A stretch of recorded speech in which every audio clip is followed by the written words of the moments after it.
उस गाने को बिल्कुल प्रमोट मत करिए और मत सुनिए। मत सुनिए, बस अच्छे गानों को सुनिए। सारे कंपनी भी उसी दिशा। दशरथ माझी के पास क्या था?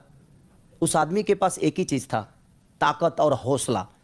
पहाड़ को भी रास्ता छोड़कर खड़ा होना पड़ा कि जा तू जीत गया, मैं हार गया। जब भी छठ हो, दीपावली हो और होली हो, तो प्लीज आप अपने घर पे आइए। बड़े भाई के नाते आपने जो मुझे बोला है दुनिया के सामने, और आप ऐसे भी बोल सकते थे आपका नंबर मेरे पास भी है, मेरा नंबर आपके पास भी है, कि हम एक दूसरे से बात भी करते हैं। किसी भी कलाकार को देखने के लिए लोग टावर पे नहीं चढ़ते हैं, आपको देखने के लिए टावर पे चढ़ जाते हैं, वो भी बिहार में नहीं, झारखंड में। पावर स्टार खेसारी लाल यादव ने मनीष कश्यप से ली रिपोर्ट। आप लोग को बता दें कि सच तक न्यूज़ पर हुआ इनका लाइव। आप लोग को बता दें कि मनीष कश्यप ने इनसे पूछा कि क्या आप अपने गानों को प्रमोशन कराते हैं, तो खेसारी लाल ये बोले कि जीतन राम मांझी जो कि अकेले पहाड़ को तोड़ सकते हैं, तो मैं अकेला क्यों ना अपना गाना प्रमोशन क्यों करूँ, मेरा तो गाना खुद चलता है। दोस्तों आप लोग ये वीडियो पूरा देखें दोस्तों। इस तरह के रिलेटेड वीडियो पाने के लिए चैनल को सब्सक्राइब करें। आप लोग पूरा वीडियो देख लें।